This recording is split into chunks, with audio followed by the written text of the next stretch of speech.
So this is the Year 8 sound and waves or sound and hearing tests, and these are the sample answers, so the easiest way to get the marks with some additional explanation. So question 1 is all about the ear, and it's about sound waves enter the ear and make the eardrum vibrate. So we know the eardrum is vibrating. This question asks about the pitch of the sound. It says the pitch is increased.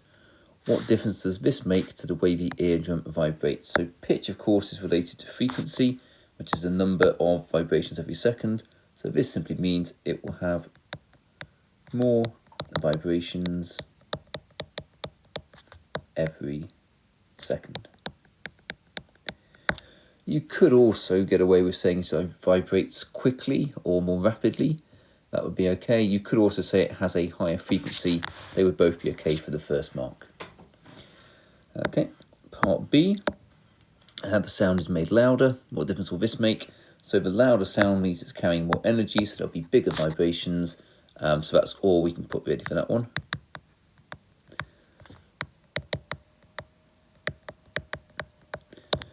You could say a bigger amplitude. That would also work instead of vibrations. That would be absolutely fine. You could have larger vibrations. That would also be okay. For either of these, you can't just have it vibrates more because it's not clear. Do you mean more times every second, or do you mean just a bigger vibration in the first place? Part C, explain how a person's ear can be damaged by loud sounds. Well, the easiest one here is it can burst or damage the eardrum. Burst or tear or damage the eardrum. You could also have in there that it damages the nerve endings. You could say that maybe it causes damage to the cochlea, or the bones, the three bones in the ear. But the key one is that they are likely to cause damage to the eardrum, because that's the thing that's picking up the vibrations in the first place. Okay, so here we have a question where there's an experiment, and there's a table of results here. And it says on the chart below, draw the bar for material A. So there's the space for material A. So material A has a sound level in decibels of 40. So all we need to do is draw that in up to 40. Oops, make it nice and clear and absolutely level. And then there we go. That's all we need to do for the first mark there. How many types of material did John test? So we'll need to look back at the other page for that, but you can see that there's A, B, C and D, so there's 4 types of material. Which one was best at stopping the sound going through? So again, looking at the table, the correct answer there is D. And this is because it has the lowest decibel rating in the experiment, which means that the least volume of sound or the least loud sound comes through from there. Then says, which 2 things should John have done to make his test fair? So fairly obviously he should use the same box every time. And then he also, because sound gets weaker with distance, he should keep the distance between the sound sensor and the bell the same each time.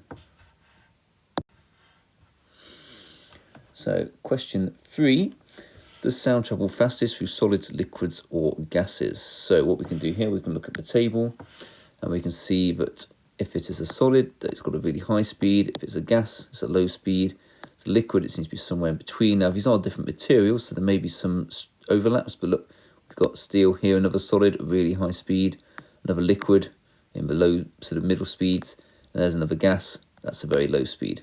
So fairly clearly, sound travels fastest through solids, so it has the highest speed.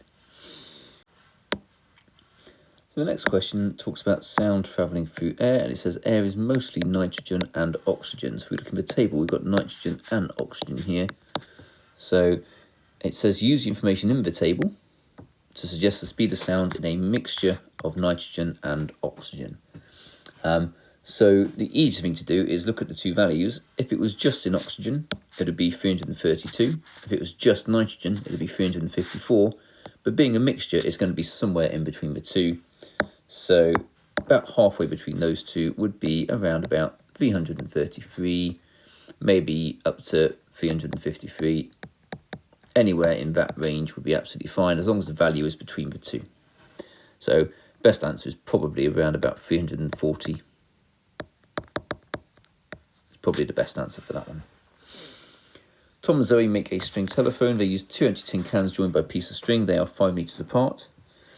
Tom talks quietly into one tin can and Zoe holds the other tin can to her ear. If they keep the string tight, the sound of Tom's voice travels along the string. This question then asks, how does sound travel along the string? So it's not interested in what's happening in the cups or anything else. And so what's happened there is the sound waves are giving it energy, so it basically makes the string vibrate.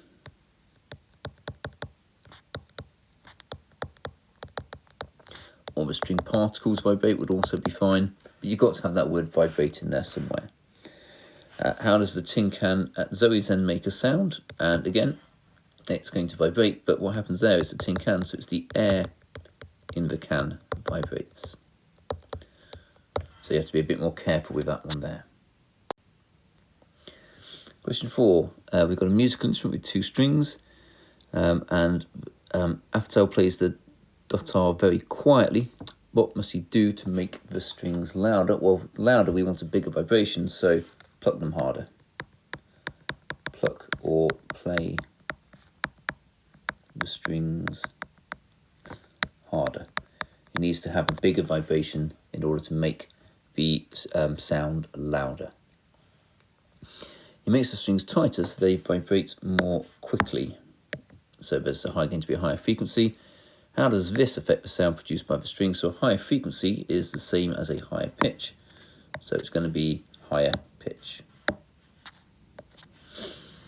One of the strings is thicker than the other one, and so it vibrates more slowly.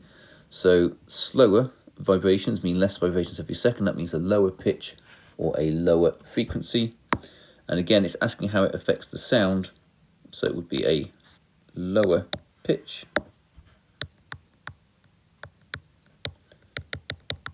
or a lower frequency.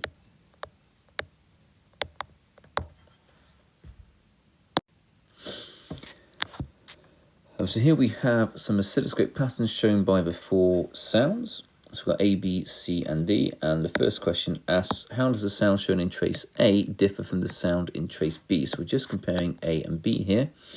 So it's about the same height. In fact, if you look at it more carefully, it is the same height, so it's the same amplitude, so it's going to be the same loudness. The difference with A is there are more waves happening every second, so there are more frequent waves or more frequent vibrations, so the sound in A is going to be a higher pitch or a higher frequency.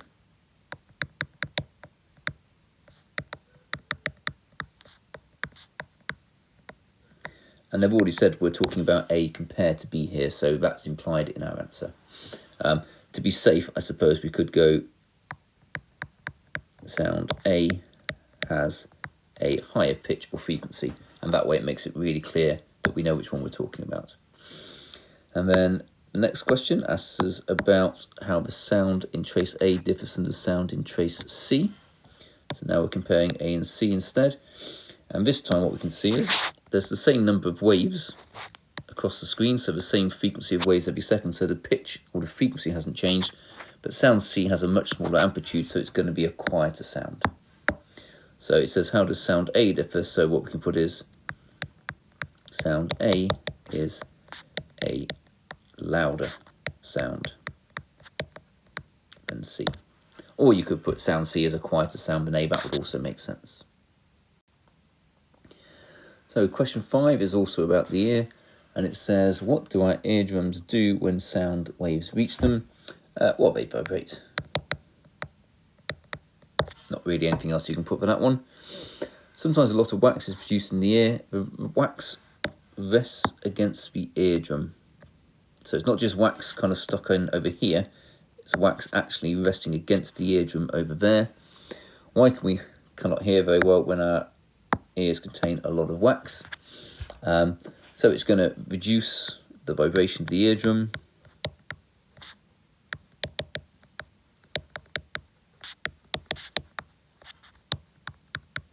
So it stops it vibrating as easily, but it will also kind of block some of the sound, so it will also stop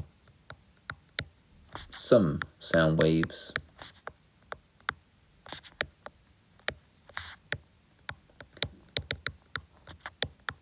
from reaching the eardrum. So if there's wax further up, that will actually absorb some of the sound and take out some of the energy from the sound waves, so they don't reach the eardrum as much as they should.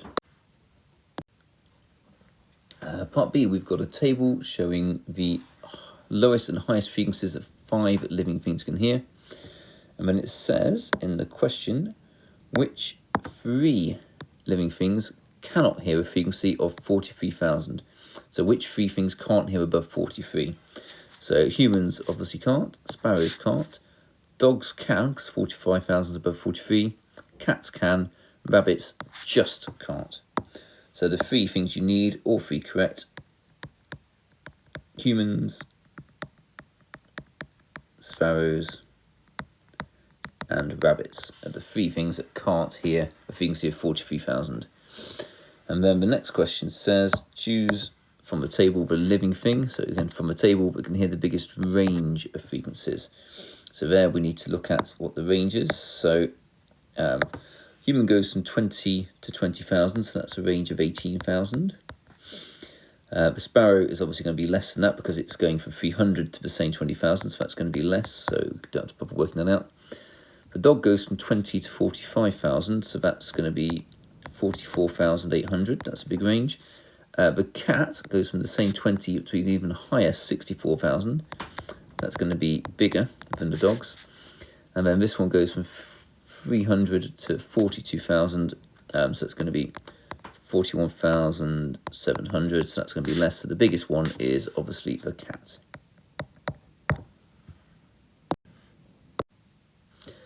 The diagram below shows the patterns produced on an oscilloscope by 3 different sound waves, and then the question asks us which 2 waves have the same loudness.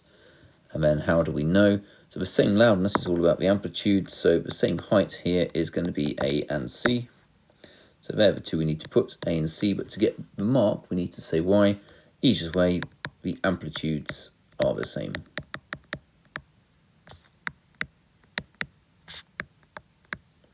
That's the best way to get the mark.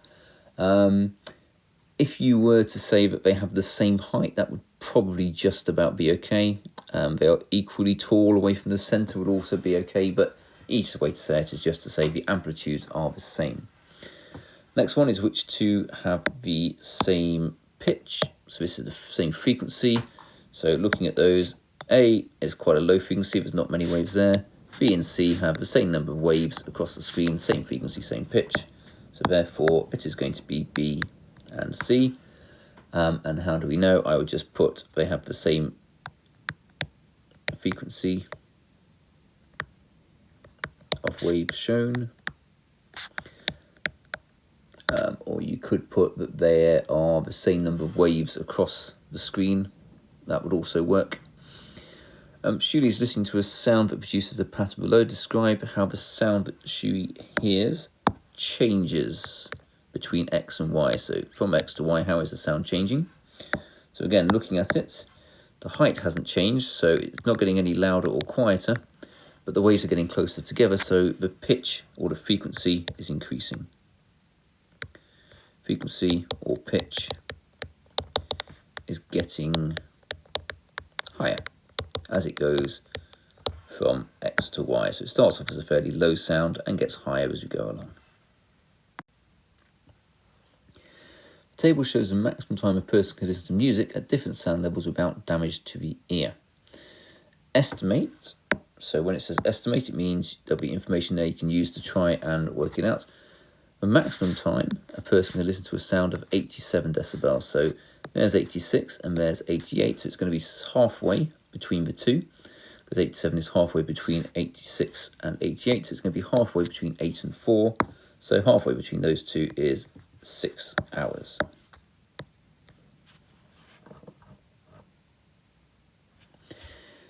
They've probably got a little bit of flexibility there. So if you guessed 5, that would be okay. If you guessed 7, that would also be okay. The diagram below shows part of the human ear. What happens to the eardrum as sound gets louder? Its vibrations get bigger.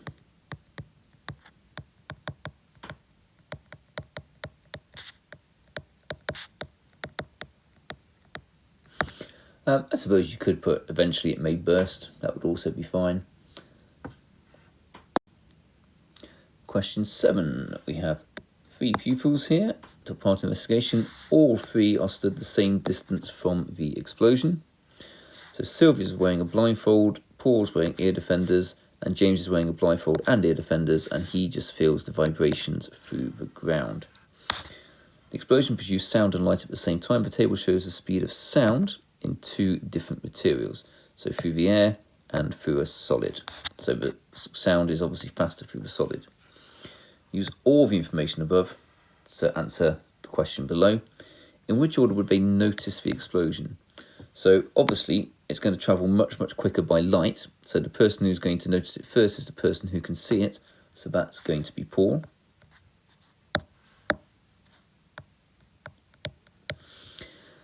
Next, it travels quicker through the ground, through the vibrations, than it does through the air. So the next person is going to be the person who can feel it. So that would be James. And the last person, Sylvia, she's going to hear it or sort of notice it last because it's going to take a longer time for the sound to reach her through the air because it's slower in air. So the last person would be Sylvia. And obviously all 3 of those are needed in the right order to get the mark. From the information given, calculate the time it would take for the sound to travel through the air to Sylvia. So this is thinking back to earlier years. This is a speed, distance, time thing. And we're trying to find the time. So time is distance over speed, so it's 1,020 meters. Divided by how fast the sound travels, 340 meters every second, which gives you an answer of 3 seconds.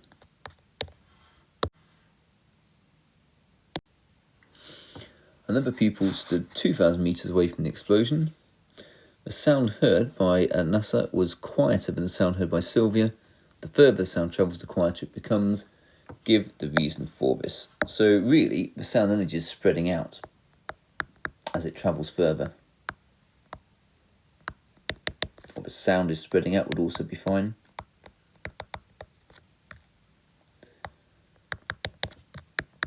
So the further it goes, the more energy is lost.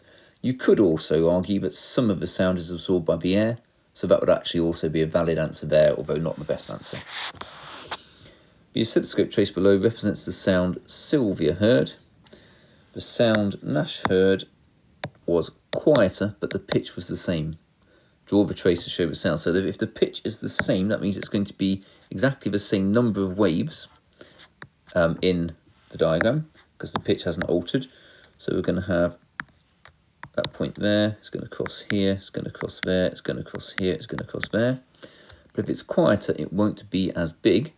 So these, on the first wave, it goes 1 and a bit squares. So all we need to do is make sure we draw this one slightly less. So let's go to half a square. So we have a wave that is the same pitch, the same frequency, the same number of waves happening in that amount of time across the screen, but it's not as tall, so it is a quieter wave.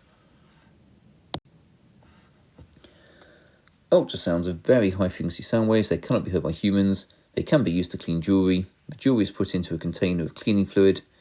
Complete each sentence to explain how ultrasound can clean jewellery. So the generator makes the molecules of the cleaning fluid, well, like everything. It's going to make, if it's sound, it's going to make it vibrate.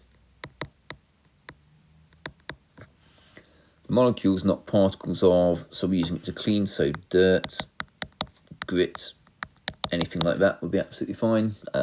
Dust, I suppose, as well. Give a medical use for ultrasound. So the obvious medical use is the prenatal scan, or scanning an unborn baby in the womb. It can also be used for treating or breaking down kidney stones, if that's another thing you want to put in, but key one is scanning an unborn baby. Part C. Ultrasound waves can be represented on screen. Yep. How many complete waves are shown on screen B? So a complete wave is when it starts to repeat again. So if we start here, it goes all the way up to the top, back down. That's one full wave. It's about to start the same journey. That's the second wave. So wave B has 2 complete waves shown on the screen. Which wave shows us? Which screen shows the wave with the highest frequency? So the most waves, fairly clearly on that one, is on screen C.